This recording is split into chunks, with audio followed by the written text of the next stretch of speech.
My name is Jeff Gibson with the Table Group. I'm sitting here with Pat Lancioni, and we've just learned that everybody's been watching us for the last 15 minutes as we've been getting ready for this webinar. Yeah, it was a bran muffin, by the way, I was eating. We didn't know you were watching, but glad I didn't pick my nose. So thank you so much for joining us for this next hour. We're going to be talking about meetings, probably one of the most interesting and yet painful experiences that many leaders have and many folks have just in their work lives. And hopefully at the end of today, at the end of this conversation, there'll be some good tips that you can take back to the teams that you lead to help you and help your teams be more effective. I think even before we get into that, let's just talk about the context. This is we're in the midst of our webinar series for the year. We've talked through organizational health. We've talked through virtual teams as well as some other topics.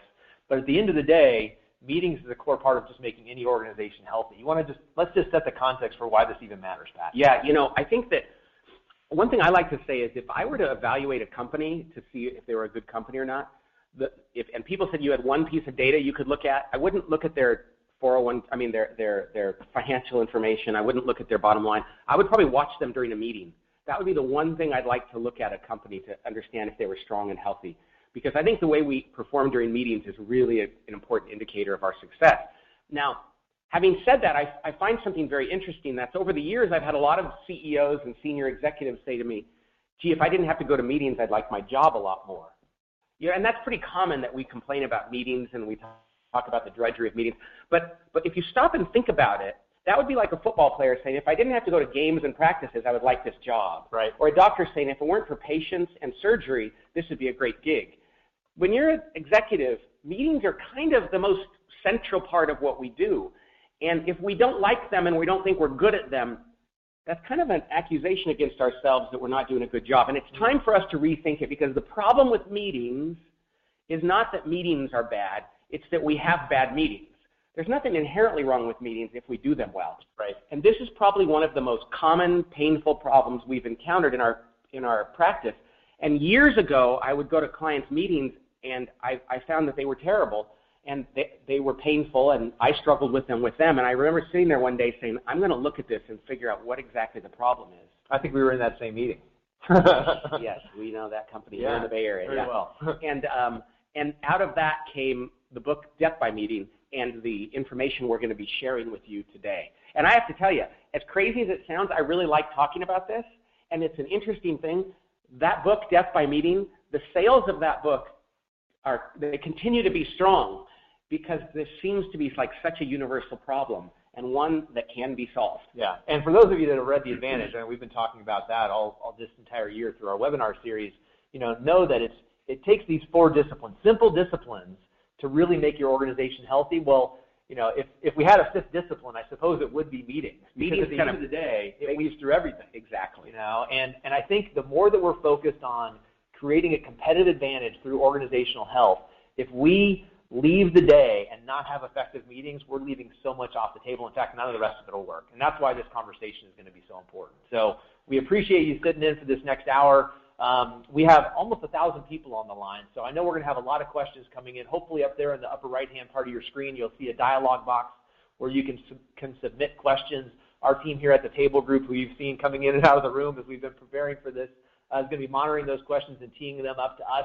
We'll get to as many of them as we can. We also have a couple dozen that came in prior to during your registration that we're going to address as we go through. We'll just try to integrate those to the degree that we can throughout the discussion. So with all that context, let's dive in and talk about the dreaded meeting and what do we have to do to really make them great. So let's talk about that. What are those problems with it? Well, so there's 2 primary issues with meetings. And the first one we'll take less time in. But it is really worth saying, and that is meetings lack drama or conflict. Another way to say this is that they're boring. Too many meetings are boring, and boredom is never a good thing. I don't care if anything you're doing, if people are bored, that's a sign that there's a problem. So I used to be a screenwriter for fun. I took a screenwriting class in college and then wrote some screenplays, and Hollywood looked at a few of my things, but that's not the career path I chose. But I learned some things in writing screenplays. And I learned that what makes a movie great, any movie, is that it's compelling, that you care. There's conflict. Whether it's the most lighthearted romantic comedy or an action-adventure movie or whatever it is, there's some inherent conflict that you care about. There's tension and you want to know how it's going to get resolved, and that's what keeps you going.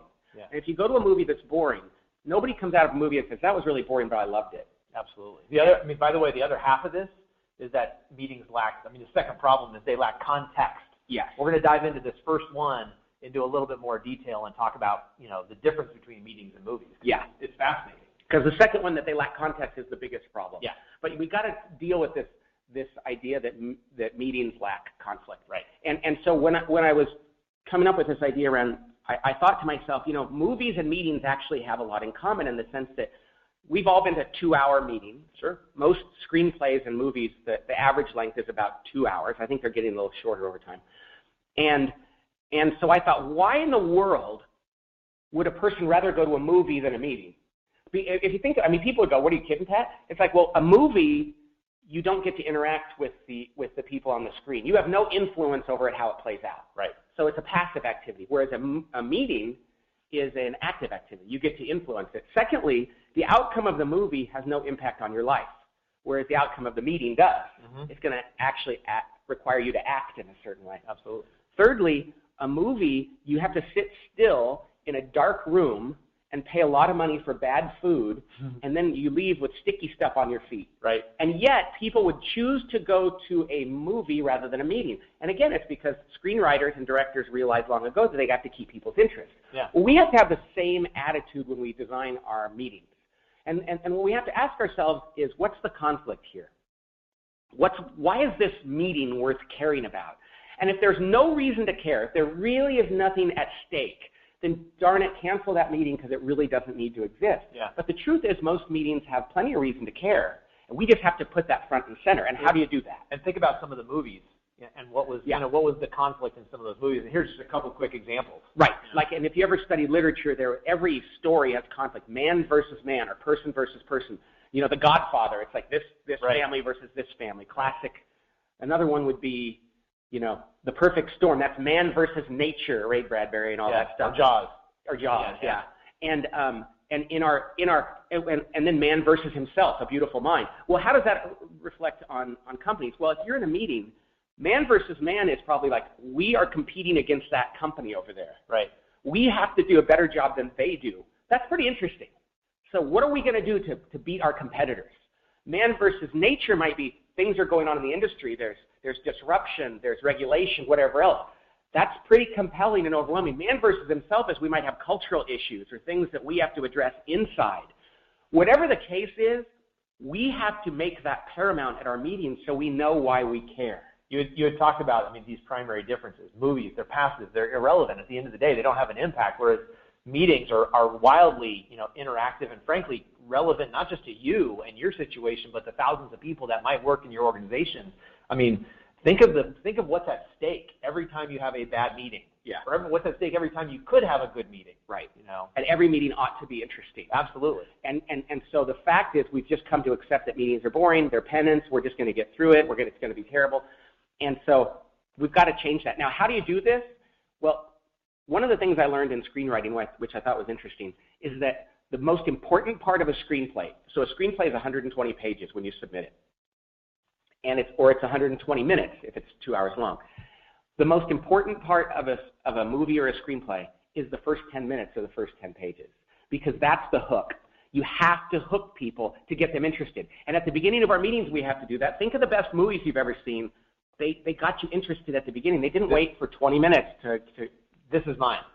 Right. Easily. Right. If you think about it. If anybody remembers the first 10 minutes of Raiders of the Lost Ark. Yeah. And after that first 10 minutes, I remember as a kid, I saw it at the Nile Theater in Bakersfield, California. We had no idea what we were going to see. And I remember after the first 10 minutes going, this is the best movie I've ever seen. They could have shown white noise on the screen for the last hour and a half. But I remember thinking, that is awesome. But why? It's because suddenly you're into the story. And at the beginning of our meetings, instead of going, let's review the minutes from last week's meeting, let's read over, instead of beginning our meetings by reinforcing boredom, let's begin our meetings by going, here's what's at stake, here's the competitor that wants to put us under, here is the issue going on in the market that we have to be aware of, here's the thing we're doing to ourselves that's not good. Are we going to have what it takes to overcome that? At least do that, and then people will go, okay, maybe I have to sit on the edge of my seat and pay attention here. Right. Too often, though, we show the 20 minutes of credits at the beginning of our meetings and then wonder why people are sitting there picturing each other in their underwear or planning what they're going to do or with their grocery shopping list the rest of the meeting. So we've got to make our meetings more interesting. They deserve to be. There's plenty of fodder for interest there, and let's do that. And if there's not, cancel the meeting, yeah, and go back to doing work. Doing work. Now, the truth is meetings are work. Absolutely. But don't go to a meeting just to have a meeting. Absolutely. If there's no work to be done there, then you're finished. Yeah. But yeah. Usually there's plenty to do. For sure. Okay, so that's the first thing. We have to stop accepting the fact that, meetings are just boring. They shouldn't be. And so many people have written to us after they've implemented the model in Death by Meeting or the Advantage, and they say, we actually look forward to our meeting. We have a woman here in our office who was very quiet and is generally very introverted. And we asked her one day during a meeting, what's your favorite day of the week? And she says, Mondays, because of these meetings. And we're like, really? You like them? She goes, oh, they're fascinating. They're so interesting. We tend to have very passionate meetings. Yeah. We thought because she was quiet, she wasn't interested, but she said, this is the best time I have at work. Yeah. Okay. So, next, let's talk about context. Let's talk about that second problem, which is huge. Yeah, this is what we're going to spend most of our time talking about today because it's huge. And the best way to explain lack of context is to describe what I call meeting stew. Meeting stew is when we throw every possible idea that could be discussed during a meeting into one big pot, like a cook pulling everything off the shelves and throwing it into the pot and stirring it up together and wondering why it doesn't taste so good. We do that in meetings when we throw every possible subject matter into one big meeting and then wonder why we don't leave with a sense of satisfaction or getting things done. Right. Because human beings just can't work that way. And I'm going to describe what I would call the typical meeting I've seen over the years in companies. Yeah. It works like this. The CEO, he or she sends out an email message on Friday saying, hey, everybody, we have a staff meeting Monday afternoon. Send me your ideas for agenda topics, agenda ideas. And then Monday morning rolls around, he or she goes on his computer or her computer and finds nothing. Nobody sent anything, so she sits down and says, okay, we're going to talk about this and this and this and this, comes up with an agenda, and then when they get together for the meeting on Monday afternoon, they hand out the agenda and say, hey, nobody sent me anything, so here's what I thought we could talk about, and everybody's like, whatever, that's fine. And then they proceed to go around the table, and everybody takes 15 minutes to talk about what they're working on, and it's essentially like a series of one-on-ones that the leader has. And while everybody is having their one-on-one, the other people kind of check out and get bored. Yeah. Or they're on their computer or their phone And then they finally get to the agenda, and the agenda is like, okay, first topic is going to be the holiday party. We got to go over the holiday party. And they take 30 minutes talking about the holiday party because people will just burn time off the clock because they're like, I don't care. I'll talk about anything. I just burn in time here. And so a half hour later, everybody's talking about, I have peanut allergies. Maybe we should have it at this place. And it's crazy how executives who are super busy, who have no time to waste, whose time is worth so much money, will spend 30 minutes at a staff meeting talking about something that is clearly not critical. Right. Then they'll move on and say, okay, we need to talk about the next thing. And then they'll talk about expense reports. And they'll say, what are we going to do about airline miles? And how do we expense them? And something ridiculous. And you and I have been to many meetings where they'll do this. Yeah. And then somebody will say, hey, well, we got to get to the merger that we're going to be doing. And they say, oh, yeah. And then somebody raises their hand and says, well, what about that competitor of ours that launched that new product that might really hurt us? Oh, yeah, we should talk about that too. But, of course, we only have a half hour left. So we cram in 15 minutes of the merger, which really should have taken 2 hours. And then we have 15 minutes for the other one. It goes over time. We end the meeting 10 minutes late at least. And we didn't talk about the merger or that product enough. And then the leader's like, hey, we got to go. I got a meeting. Thanks, everybody. And you leave there, and everybody is equally unhappy. Yeah. One because for different reasons. One because I'm still unclear on the merger. Another person is like, did we decide on the holiday party? And so it's just a, what do they call that? A Charlie Fox, you know? It really is. And the problem with that is that we're having meeting stew. Now, maybe the best way to explain meeting stew is to look at how we do it in our homes. Because I do meeting stew at home too. Most of us do, I think. Meeting stew at home is that staff meeting I have with my wife every morning when we're in the bathroom brushing our teeth. And the kids are running around, and we're trying to get them out. And I'm brushing my teeth, and I say, hey, Laura, what's for dinner tonight? Who's picking the kids up from school? Do you think we should get counseling for our son? And where are we going on vacation this year? Do you think we should move to a different city? And I've got to go. And the next day I come home, and should we have another child? That's another one, And then the next day I come home and she says, I'm pregnant. And I'm like, I thought we were having chicken for dinner. Were we really talking about that? Because see, meetings too is when we talk about tactical things, strategic things, future things, past things, administrative things, all in one meeting. And then we go home at the end of that meeting thinking, we didn't get anything done. Yeah. So how are we going to address this? How are we going to provide clearer context in our meetings so that we can know why we're there and get more focus? And Pat, before we dive into the details of how we create that context, several questions came in prior to us starting this morning around the whole concept of, okay, when you're not the leader and you're on a team whose meetings are terrible and you can just feel it, you feel the dread, you feel the pain, you leave without a lot of clarity, what can you do when you're not the leader to help your leader understand that these are two issues that need to be addressed? Well, I think it's a real chance to be a hero, a helper, because the truth of the matter is very few leaders say, I have awesome meetings. Yeah. Most leaders are like, oh, I know these are painful. I don't like it either. And, of course, the answer is not to go to them and say, your meetings suck. By the way, the original title of Death by Meeting was going to be The Meeting That Didn't Suck, a Fable. But for little kids' reasons, we didn't call it that. But so I think if you can go to your leader kindly and say, I think you could make these better. And I struggle with them in my department, too. I have some ideas that you might find helpful. Most leaders are going to be okay with that. Yeah. Most leaders are going to be glad to have, because they are painful for them as well. They're sitting there thinking, oh my gosh, people aren't paying attention. I am the most boring person ever. The only consolation they have is, well, my boss is boring too, and everybody else seems boring too. So I think most people are open to changing this. Yeah, but is that something that, I don't know that we'd want to do that in the midst of the meeting when it's not going well. No. You probably need to do it offline in a one-on-one way with your manager, so it's more. What most people do is they sit there in the meeting, they text each other or write a note, and then they go, oh, this is horrible. And after the meeting, they go, another crappy meeting. Yeah. And what they really need to do is sit down as a team or go sit down with the leader and say, hey, I have an idea. And I think the most important thing is you've got to address meetings too. Yeah. We can't continue to have 4 different meetings in one. Yeah. And wonder why it doesn't go well. So let's talk about those 4. So really, how do we establish context in meetings? There's 4 different kinds of meetings. Yeah. The key to this is we're not suggesting that we are suggesting, ironically, that you have more meetings. Definitely. But what happens if you do this well is you'll spend less time in meetings, because the meetings that you do have are going to be wildly more effective than the ones you have been having. The second thing is people will stop counting the time they spend in meetings because they're actually getting work done. As I said before, meetings are where the most valuable work gets done, right? And so people are going to, and we get letters from people all the time saying, meetings are now interesting and effective, and we're getting stuff done. And it changes everything. Yeah. But you are going to, most people read Death by Meeting and they think we're going to have less meetings, right? And I'm like, no, you're actually going to have more. Yeah. But it's not going to matter. Yeah. So let's talk about the 4 kinds of meetings. First meeting. First meeting is something that we call a daily check-in. Some people might call it a huddle once you run through what happens in this meeting.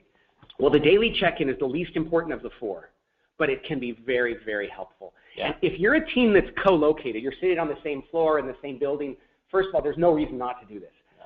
If you're co-located with your other team members, not having this meeting is like throwing money into a fire pit, because you have a huge advantage. The daily check-in is a 5 to 10 minute stand-up meeting that you have once a day, where you get into a room and there's no agenda, nobody sits down, you just share information. Yeah. Hey, how's it going? Are you going to go to that meeting today, this afternoon? Oh, I'm not going to go. Can you tell them the answer is this? What did you think of the game last night? Hey, where's Bob today? Oh, he's in Tulsa. Oh, okay, that's good to know. Hey, has anybody received that information? All you're doing is getting together, sharing information, and leaving. Yeah. There's something in the laws of physics that make this productive, because if we don't do that, we end up sending all these emails and voicemails and sneakernet messages to one another, and it creates this huge flurry of activity that could have been solved if we just come together once. In a family, if you think about like having dinner as a family, you come together, that's where things kind of get shared, and then you're off. Yep. We have to do that at work too. Now, if you're a team that's got people all over the world in different time zones, that might be hard to do. We have seen teams, though, do it on the phone and make it effective. Yeah. The key is to keep it short absolutely no agenda, and if it starts to get longer than 10 minutes, you got to leave. I think the other thing that you need to watch out for on this is not what often happens in meetings is they end up naturally starting late because people are trickling in because they're running from the previous meeting. And we'll talk a little bit about how to deal with that as we go through the rest of these 4. But in this meeting in particular, I recommend to my clients, you start this meeting, let's say in the morning at 7:45, you're walking out of the room at 7:55. Yep. And it's a hard start and a hard stop. And if you're getting there late, you're missing the beginning. And if you're not there, you're just not there. Yeah. And frankly, if somebody's going on and on too long, it's time to okay, we're done here, guys. They'll get the message. Leaders, you can have the conversation with your team to make sure that they actually kind of control themselves. But once you do this meeting, and if you do it well, and I had a client once who they were doing this regularly for at least a year, and they got into a transaction where their company was going through a purchase. They were buying another company.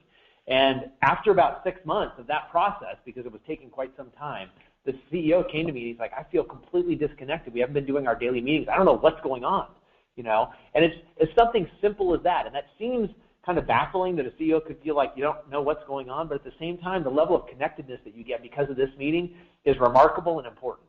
Yeah. Yeah, Vern Harnish, our friend, he has a different kind, but he calls it the huddle. And you think about like a football team huddles up just to get on the same page. And every day, taking 5 to 10 minutes to do this saves you extraordinary time in emails and BCCs and it's just crazy. Well, Vern wrote a great book. If you haven't, a great book called The Rockefeller Habits, where he talks about John D. Rockefeller and what he did. People asked him, "What did you do to be successful?" And really, his simple answer was, "I had lunch with my executive team every day." Right. Well, and it's interesting because the word company comes from the Latin root compagne, which is to break bread. Yeah. And if you're co-located and you're not breaking bread every day, maybe it's a muffin, maybe it's a donut, maybe it's just water standing around in a room. But if you're not getting together to share experiences and share information, it's just a waste of time. Yeah. Do it. It's a waste of time not doing it. Not to mention the impact that spending that kind of connecting time together does on the team's cohesiveness. If we go back to the first discipline of a healthy organization or the 5 dysfunctions of a team, just the level of trust that you can establish by spending time together is, you can't overrate that. And once a team has done this habit for, 21 days? Yeah. Well, you've done this for 21 days, you get so used to it, it becomes a habit, and you really like it. But it takes a while. At first, you're like, I can't believe we're doing this. Yeah. Wait 21 days. Okay, that's the least important of the 4. Yeah, but don't dismiss it just because he's saying it's the least important. Yeah, absolutely. You've got to try it. If you're co-located or if you're in a similar time zone and you can call in and do that really quickly, try it for that 21 days. If it doesn't work, try to rejigger it. If it doesn't work after that, maybe it's not right for you. Fine. But for those of you that work in product development or technology, you know the power of a daily huddle in the morning saying, what are we going to get accomplished? We're going to get this coding done this day, or we're going to solve this bug, or in quality or what have you. In factories, this is a powerful meeting in those situations, and it can be powerful for an executive team as well. Yeah. But the second meeting is the critical one. Right, and the second meeting is where meeting stew usually happens, and this is your weekly staff meeting. Some people do it every other week. I think you got to do at least that. But we don't want to be overly prescriptive about how often this is, but it's that staff meeting. We call it a tactical staff meeting because the issue here is during that meeting we try to talk about everything, and we end up getting nothing done. The key here is to have the discipline to stick to short-term issues, tactical issues. We're not here to revisit our strategy or to question it, to predict the future or to brainstorm. We're here to solve problems or address issues that are getting in the way of us executing against our plan. And that requires discipline because somebody is going to raise an issue that's very interesting and strategic, and everybody's going to go, let's talk about that. And you have to have the discipline to say, no, that doesn't belong here. Now, are we going to go into this meeting right now? No, not right now. Okay, we're going to do that after because there is a lot of specifics about how to run this meeting that we think is important. Yeah.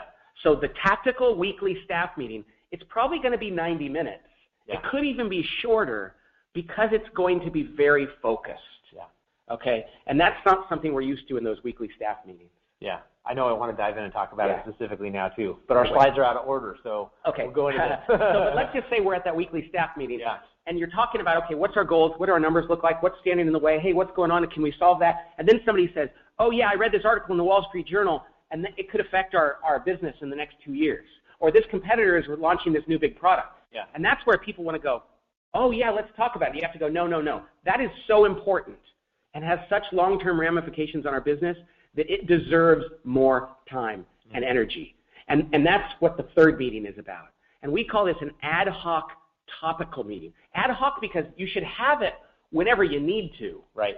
And it's a strategic content. It's a big picture issue that really has an impact on the company and that we couldn't possibly solve in a 10 or 15-minute conversation in between expense reports and the holiday party. Yeah. And yet we try to do it all the time.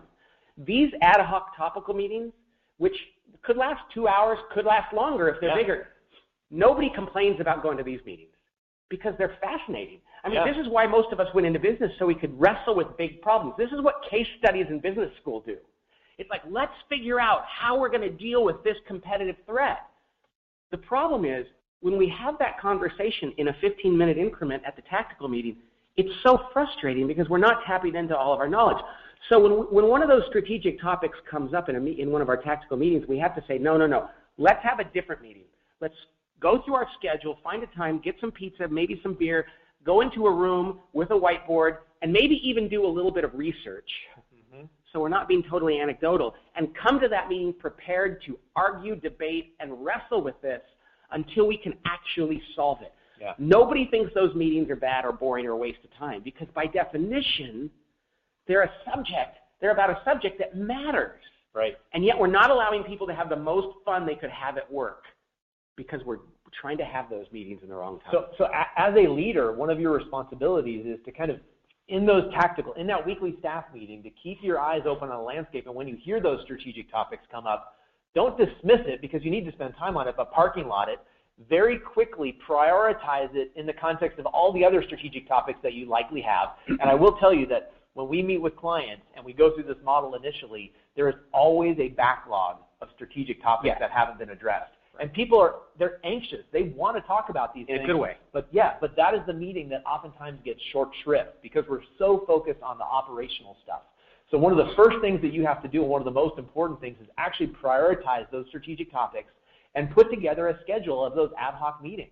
And honestly, when people start doing this the first time, you may need to have a strategic meeting every other week because, hey, if they weren't important, they wouldn't be strategic. Right, exactly. So nobody will complain about it. Yeah, meeting every other week on big topics is important. I mean, spend the time doing that. And then maybe at a point where you work through those and you're getting to kind of a normal maintenance mode for your team's meetings, now you can have those meetings on a more regular basis. And I would say if they're not meeting monthly to talk about big strategic things, I think you're missing something. Yeah, every business has at least one big, hairy topic to talk about per month. Absolutely. But have the discipline not to try to talk about during that tactical. Oh, it's so difficult. And sometimes it sounds interesting. Right. You know? And sometimes you're 5 or 10 minutes into the conversation when you realize, oh, this is bigger than we thought. Yeah. Stop right there and say, let's carve out time, maybe this afternoon. Yeah. You might maybe use the time to free up or to frame up the conversation. You know, in fact, you know what's not a bad idea, Jeff, as I was thinking about this, we've talked to, is schedule 3 hours for your staff meeting every week and then do this tactical part really well in that first hour. Yeah. And then say, now, is there anything really big, hairy topic that we need to talk about? Let's shift gears, get out of tactical mode, and actually take the time to wrestle with it. Yeah. But don't try to do it at the same time. It's not a bad idea. I mean, and this is going to sound kind of silly, but even to the extent where you say, okay, we're taking a break right now because we're ending our tactical meeting, we're ending our weekly staff meeting, we're going to take a break, we're going to change our seats because we're coming back into this room with a different mindset. You know, the challenge in having that 3-hour block is that you bleed the tactical stuff over to it, so you have to be really cautious when you do it. Yeah. The other thing that I think is important is because these are strategic, you may need to have done a significant amount of pre-work. I mean, there's likely one leader on your team who's going to have responsibility for driving that topic to closure. And they're going to know for leading it. They're going to know more. They may send out pre-reading packets for you to take a look at. They may even bring one of their team members who's even a greater expert in that area than they are to present some of the information to the team so that then you can be informed prior to having the conversation. Right. The caution, though, always with not that. to have a new person in there. Yeah, is once you, and this goes back to the 5 dysfunctions because there were some questions coming in on how does this concept kind of fit with the 5 dysfunctions of a team. The challenge is once you bring someone else into the meeting who's not a part of that team, the dynamics will naturally change, generally for the worse. And I think it's really important for you as a team to be able to have that time where you can just be raw with one another. Yeah. You know, so make sure you set aside that opportunity as well. Yeah. These are fun meetings. Absolutely. Let's let our people have fun. Absolutely. Because it's important. Yeah. All right, last one. The last meeting Last of the 4 is the quarterly offsite review. Now, I know people are like, offsite. Offsite sounds like people doing trust falls and catching each other falling out of a tree or whatever exercise we've all done. And this is not a touchy-feely meeting. This is just about getting out of your office. I don't care if it's across the street at the Holiday Inn, but get out of the office and go into a conference room someplace that's different and breathing and stepping back and taking a look at your business. I actually think this is the only prescriptive one we have. It seems like once a quarter is the right amount of time. Yeah. If you do it twice a year, you forgot what you talked about last quarter. If you do it more than once a quarter, you didn't have enough time to actually get stuff done to step back and review. Yeah. But every 3 months, get out of the office. It might be a half a day. It might be 2 hours. It might be a day and a half. But sit back and say, how is our team doing? Is our strategy still relevant? What's going on in the market?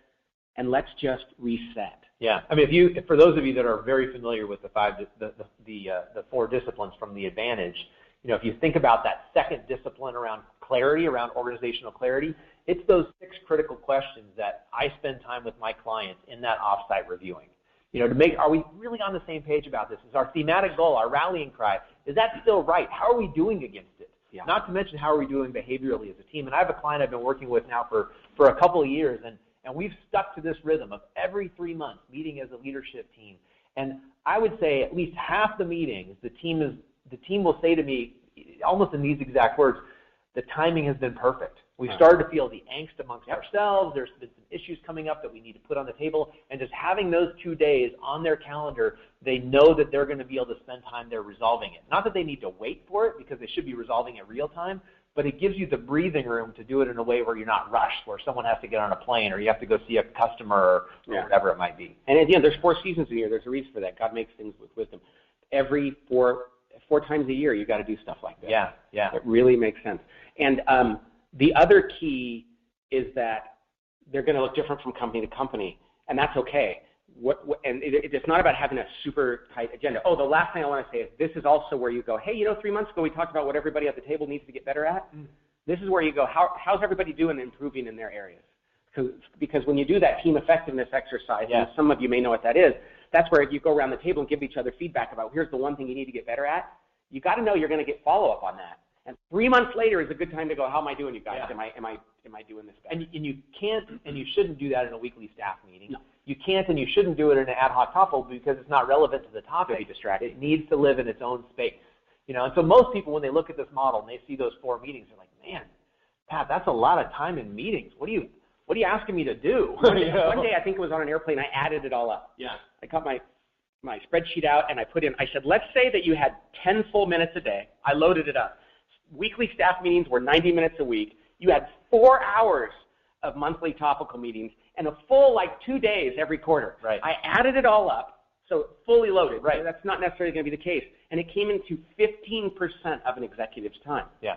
Of a 40-hour work week. Oh, yeah. I mean, gosh, how most much people time work much longer. That's right. And then somebody said, yeah, but Pat, I'm on 2 teams. I work on the executive team and I lead. You're right. And now we're up to 30%. Hey, I will go so far as to say if you had to do 3 of these, you're up to 45% of your time. My question is to people, well, what are you going to do with the other 55%?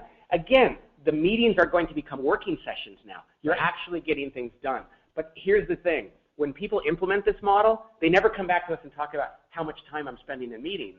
In fact, they're saying, I'm saving time and not having a bunch of stupid meetings that I had to have because we weren't resolving things as an executive. Absolutely. Really is. I have to say this before we move on to questions and everything.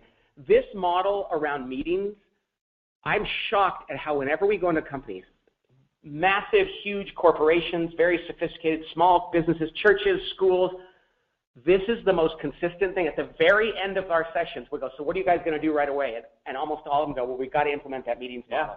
Because we're doing meetings too, and it's not working. Absolutely. So one question did come in earlier. I'm going to read this one. So how do you manage, so think about these 4 meetings across the board. How do you manage voices in a team meeting of 30? Because, the quieter ones are seldom overheard. There's not as much time. 30 people in a meeting? That's the question. Well, and that's a great question. 30 people is too many people in a meeting. Yeah. And the reason why is because there's 2 kinds of communication that have to happen in a meeting. There's many, but there's 2 primary ones. One is advocacy, where somebody goes to a meeting and says, I think we should shut down that plant, or I think we should invest in new technology, or I think we should grow our business. That's advocacy. The other kind is called inquiry, where people go, why do you think that? Or what do you mean? Or what kind of plant are you talking about? Well, in a good team, there's actually more inquiry than advocacy because you're trying to understand one another. Right. When you have 30 people in a room, hey, when you have 15 people in a room, there's just not enough time in the meeting for people to get the floor back. They don't inquire very much. They say, I'm going to advocate. It's like the United Nations or Congress. People go there to be heard. And if I'm in a room of 30 people, I'm only going to get to say something once or twice during that meeting. I'm surely not going to use my valuable floor space to ask a question.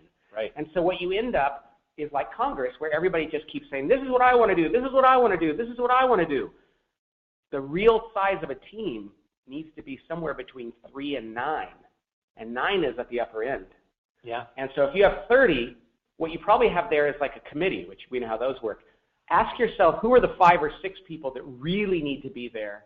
And maybe you use the other 24 to inform them, to get input, and to help communicate the message. But 30 people trying to make a decision is recipe for... Well, and just, I mean, if you think about it just from a span of control standpoint, too, let alone the meetings. I mean, the meetings are a big part of this.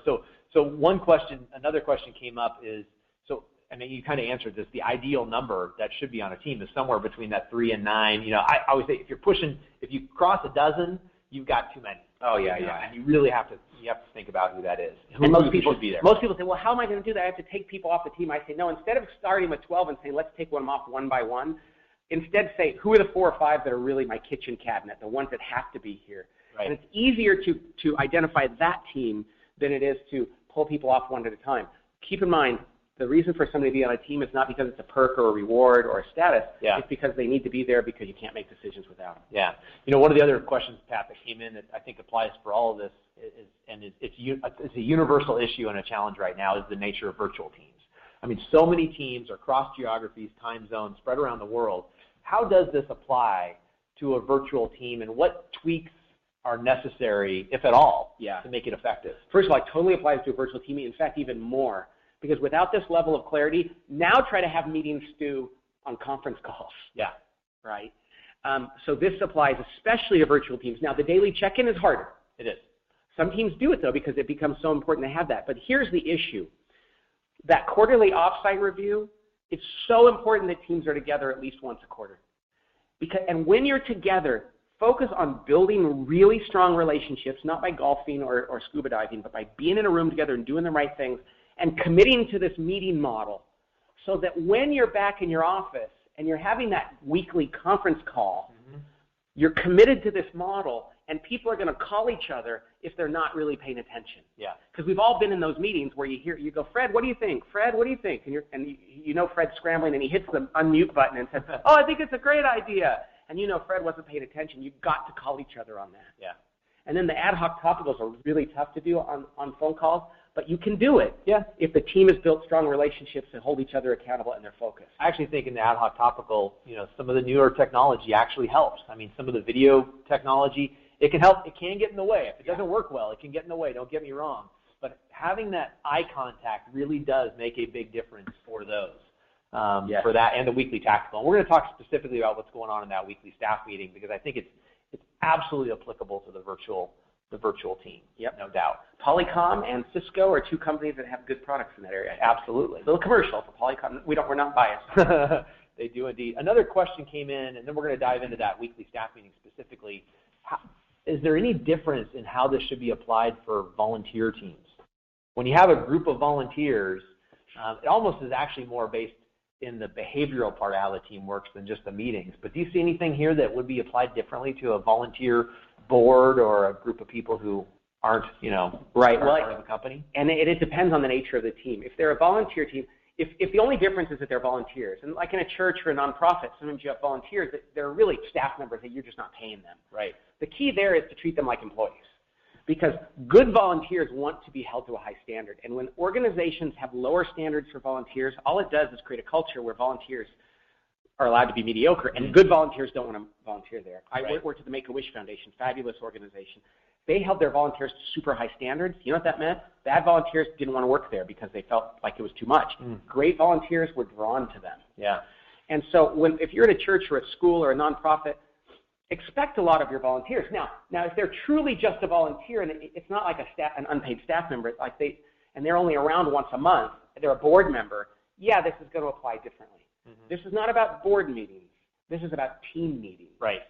And so I think you have to understand that. So if this is just a volunteer committee that gets together once a month at your church, it's not going to be the same.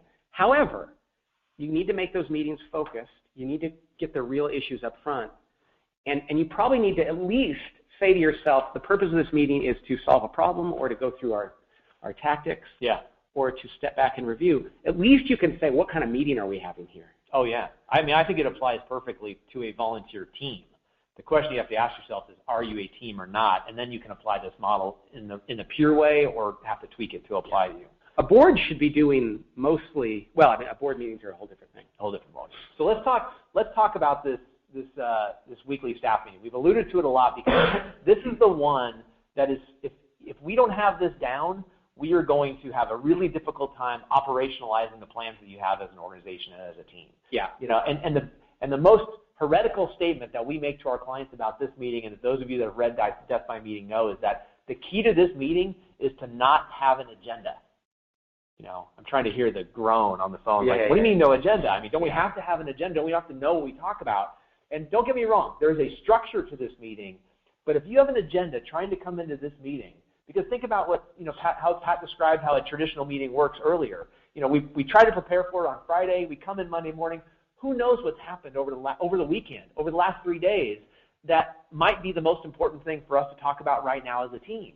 And so if we're not talking about the most important, relevant thing right there and then you're missing an opportunity. And if you have an agenda, you're much more likely to stick to that agenda at the expense of really addressing what the problems might be. And usually that agenda is just the best guess of the leader at what to talk about. And oftentimes it's also somebody lobbied to get on the agenda because they need some love, and it's not strategically important to the team. Yeah. How many times have you all been to a meeting, a staff meeting, where somebody came in to present, I like to say, like, the head of HR comes in to present how they chose the vendor for the 401k program. Now, if that's the most important thing going on, then by all means you need to talk about it. But have you ever sat in a meeting, I know you have, and thought, why are we listening to this presentation? What in the world? And it is going on and on. Oh my gosh, I can't believe we're doing this. How did this get on the agenda? Well, somebody went to the leader and said, I don't feel very like people know what I'm doing. And they're like, well, why don't you come and waste our time at a meeting? And then you'll feel loved. We got to quit that. Yeah. And so the way we overcome this is not having an agenda when we walk into the meeting, but creating an agenda right when we get there. Yeah. So here's how this meeting should work. And we're going to go through a very high level, a weekly tactical meeting guide. There's a sample of this on our website that you can download that goes into a little bit more detail to explain it. But there's really 4 primary buckets of things, of activities, of context, if you will, that needs to be in this meeting. And the first one is this. You start out and you do a lightning round. All right? The first thing that you come into your meeting, you've got your 3 to 9 people in your meeting, and you give everybody on your team 30 seconds. 30 seconds. Only 30 seconds. And give them 30 seconds to say, what are the big 3 things on you and your team's plate this week? Now, if team members come into that meeting prepared, they can rattle through 3 things like that. In 10 seconds. Absolutely. If you're sitting there kind of scrambling, going, oh, what am I working on, this, and this, you're never going to be able to do this. But if you have a team of, let's say 10, you're overshooting the number of people. 30 seconds, you're 5 minutes into your meeting. You have a much better sense of what's going on in the organization, where people are spending their time, and where you might need to kind of rejigger a little bit where people are spending their time. Right. It's wonderful to sit there in the first 5 minutes and say, the most valuable members of this organization right now, your organization, the leaders, and they're not valuable because they're more important, but because their time dictates other things.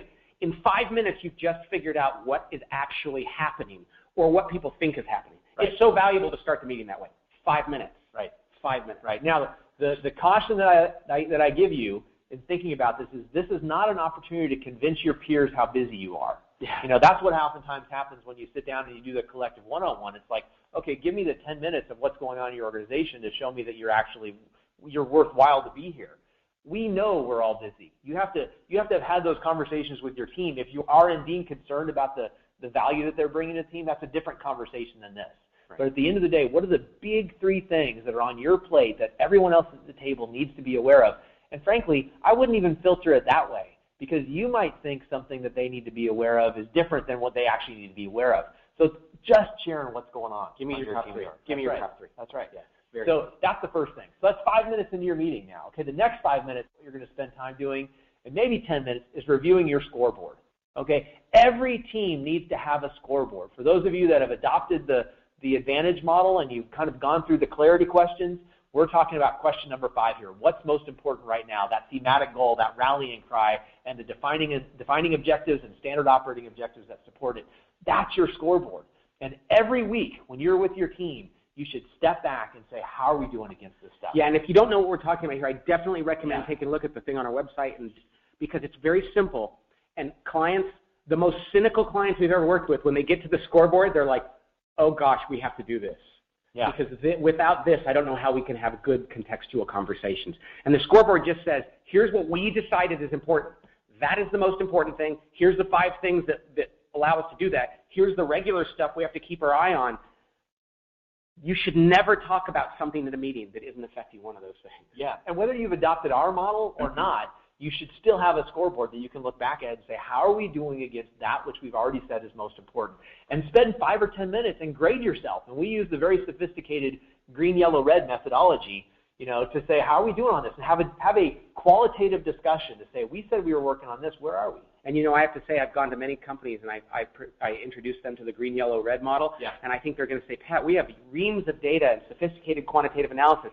And the leaders of those organizations are the ones that usually go, oh, thank God, because I don't even know how to pour through all that data anymore. I just need a high-level, quick summary of how are we doing. Yeah. And you look at this scoreboard after you've done 5 minutes, and you see a green, a yellow, a red, a lime, an orange, because we use those 2. And you look at that, and suddenly you go, well, those 2 things are red. We should probably talk about those today at our meeting. That's right, because now you're actually going into this next step, which is you're creating a real-time agenda. Yeah. You're taking into account how we rated things on our scoreboard. And that takes like a minute. Oh, yeah. Yeah. It's like, well, what do we need to talk about? We need to talk about this, this, and this. And by the way, no one said they were working on that.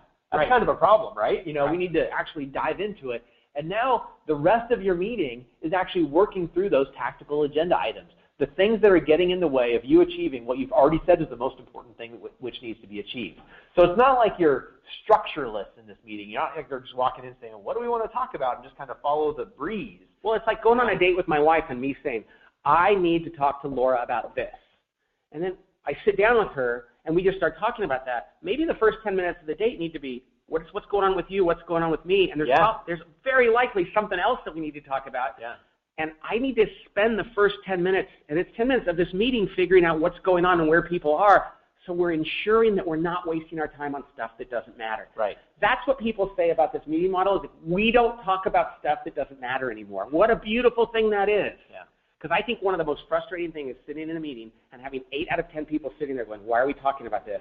And the other 2 people are spending all the time in the meeting talking about it. Yeah, and it's in the midst of this part of the conversation now where you're working through these tactical agenda items where someone's going to throw out that big issue. That's a big, hairy, fun kind of opportunity to debate.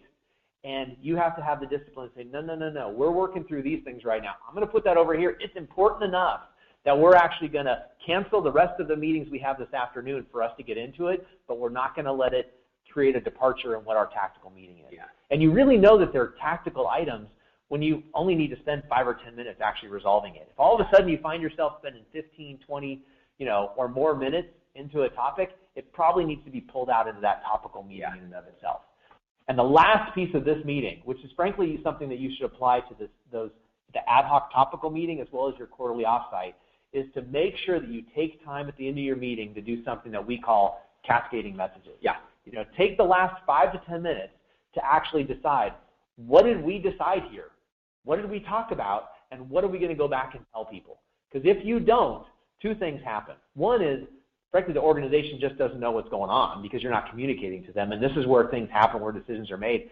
And secondly, it's very likely that people will leave the room having very different understandings of what decisions were made, and probably end up being disconnected and have to have another meeting to resolve what you didn't really clarify at the end of the meeting. Right. Yeah, that's just a discipline. So much of this is just a discipline of doing that. And I was with a team last night, and they working in this room, and they were like, what do we do? How do we make sure we're on the same page? And it's like, make sure you do the cascading thing. At the end of your meeting, you want to get out of there and say, no, we're going to take 5 more minutes. Yeah. This is like investing 15 minutes in your meeting to make it great. And and people will enjoy the process. Yeah. Doing the lightning round is great because suddenly, doing the scoreboard review is fun because you're like, green, yellow, red, what is it? What is it? The tactile agenda item comes like this, and then the cascading is where you have to say, let's not leave until we make sure we're on the same page. Yeah, yeah. Getting this meeting down is so important. And my tip for that cascading messages is you need to end your meeting artificially early so that you can do it. Because inevitably what's going to happen is people book their meetings back to back to back to back. And I don't know how you end one meeting, have to run to a different floor or a different building or a different office in 0 time so that the next meeting can start on time. So buffer yourself. Give yourself the last 10 minutes of the meeting to actually spend time doing this cascading conversation. And I'll tell you, when the first time that you do it, you might need 15 minutes. You might need 20 minutes. You'll get good at it. And once you do, gosh, the power of it. And then ultimately, at the end of the day, what you have to require is take these messages and go back to your team, and within the next 24 hours, maybe 48 hours, depending on how, where you are, how distributed you are, communicate those messages to your team, to your direct reports, either face-to-face or live on the phone, not in the email, not in the text, not on a blog or anything like that.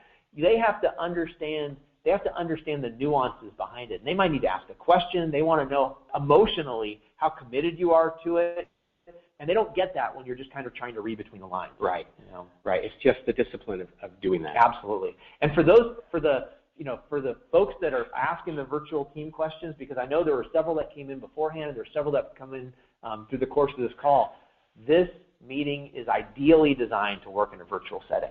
Yeah, it's more important then, because the art of a meeting that happens, I suppose that they're not going to work well without this, even if you're in, but if you're in person, you can do a lot more to adjust things, but if you're on the phone, it's just crazy. Oh yeah, and we did, our previous webinar was around virtual teams, where we talked about some of this as well. It might be worth going back and listening to. It's recorded on our website. But I will say this, is if you have a dominant number of people, a predominant number of people that are in one room, and you have 1 or 2 people that are calling in, you have to be really cautious about having a speakerphone in the middle of the table with 10 people sitting around the table, 2 people on the phone that can't hear, there's side conversations, there's jokes. It makes them feel like they're not part of the team. Yeah. It's almost, and this structure will actually help with that if you manage it well and you make sure that you're calling on them appropriately in the lightning round, they're participating in the scoreboard review. If it's not working, honestly, the easiest and best thing that you could do is make the entire meeting virtual. Yeah. Just don't have people get together at all, because it's going to then at least put everyone on a level playing field for the types of interactions that they need to have with each other. Absolutely. Let's take some questions. Yeah. So here's a couple of questions that had come in. Is how do you make sure that you're having constructive conflict in this meeting? I mean, and people tend to always kind of fall back to artificial harmony. How do we make sure that the conflict is living? And maybe I'll go back to the leader has.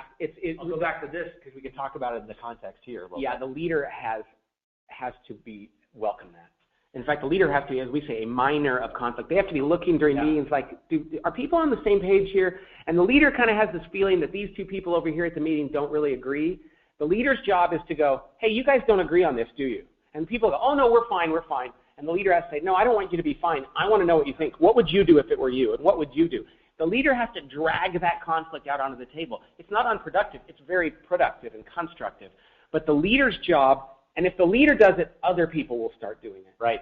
Because if not, people do drift toward artificial harmony. Yeah. And they'll go to a meeting and go, listen, I don't want to slow the meeting down. I'm probably the only one that doesn't think this way. And we were with this group of people yesterday in here, and when we went around and gave feedback, they really congratulated the other team members who constantly called the team on tough issues. They're like, we love the fact that you're not afraid to put the tough issue on the table and to call us out. Yeah. That's the right thing to do on a team. The leader, though, has to set the tone. If everybody knows that the leader doesn't like that conflict, they're not going to want to do it. Yeah. Yeah. I mean, the other great thing about this structure, by the way, is it informs your team where you're expecting to have conflict. Yeah. Because in the daily check-in, it's a 5 to 10 minute meeting. You're not expecting to have conflict, and frankly, if you start to, it probably should be an ad hoc on its own. The weekly staff meeting, you're going to have some debate because you're going to want to debate kind of the qualitative nature of your scoreboard and where you are and things like that, and some of the decisions that you might need to make in the near term. But it's really in that third meeting, that ad hoc. That's the most meeting. Good conflict. That's right. And so if your team has established maybe some norms, some team norms or conflict norms around how they engage in conflict and the things that are going to hold them back, knowing that they're walking into that meeting with the expectation to engage in conflict kind of alleviate some of the stress that people have about, do I have enough conflict or not? That's where it needs to live. So I think that's a really important thing. Another interesting question: how do you make sure that you're getting input from everyone and actually getting buy-in when you're in the midst of these meetings? Around a decision, I mean, it depends what we're asking here. Yeah. The key to getting buy-in during a meeting, and this is why you have to schedule enough time, is to take the time to engage in conflict. Many leaders will go, if I ask people their opinions and I really invite them to have discourse around this, it could take too long. So I'll be their hero and I'll be their friend and I'll just make the decision and we'll save them hurting each other's feelings and we won't waste a bunch of time. Yeah. The problem is that's a very, very bad trade-off. It's a short-term, long-term thing. Because while you might get out of the meeting sooner and you might arrive at a decision, you're not really going to get people's commitment. Because as I always say, people don't buy into a decision if they don't weigh in. And that's not an argument for consensus. But if people don't weigh in on a decision, they're not going to buy in. The leader's job and the team's job is to say, has everybody spoken up? Is there any stone left unturned? And once everybody's spoken up, then the leader's job is to break the tie. And to do so by explaining that he's heard everybody and that everybody's input factored into his decision. 19 times out of 20, even if people disagreed with the decision, if they know they were heard, they're going to buy in. Yeah. If you don't have conflict during meetings, if you don't spend the time letting people talk about it, you're not going to get buy-in. Yeah, yeah. Well, I want to put it all in the context of so we just went through this. I'm going to bring it back to the organizational health and talk really quickly as we're kind of wrapping up here about how meetings really makes this even possible. I remember when we first came up with this model, we had the word meetings, I think, in that white circle going all the way around. Yeah, yeah. Because meetings are kind of where all this happens. Building a cohesive leadership team, how do you know? It's really how you behave in meetings, and you have to have meetings to work on that. Clarity. You make those decisions during meetings, and then you use that in your meetings. Communication is a little different. That's when you're going out there, but you're going to be meeting to talk about that, reinforcing clarity. I mean, meetings is how we get things done. It is the behavior. It is for a football player, it's how we practice and play games. Yeah. The truth of the matter is that is what we do. The playing field for business people is a meeting. Yeah. Yeah. That is really the height of what we do. That sounds depressing to people when they think about crappy meetings, but when you have good meetings, It can be the highlight of your day when you're having a great meeting. Yeah, think about bring your daughter or bring your son to work day. If you really want to give them a sense of what you do, you go, okay, honey, sit down here and watch me type. I mean, what the heck? It's like bring them to a meeting and watch people. That's interesting, and that's when you're getting work done. Yeah. And unless you're a football player or a rock star or a OBGYN, hey, watch me deliver this baby. That's pretty cool. But most of us go to meetings. That's right. That's right. So there are, as I mentioned, there are a lot of free tools around organizational health on our website, and I hope you have a chance to check that out. We really do appreciate you spending this last hour with us. It's been great. If we haven't answered your question, feel free to reach back out. We'll get an answer to you as quickly as we can. But we're on the end of our hour, and so we're going to end our time. All I want to say is I yawned once while you were talking because I was up late all last night. I'm having terrible sinus issues if you didn't notice. So. I don't take it personally. No, very good. All right. Thanks, everyone. We hope to see you at our next one. Take care. Bye-bye.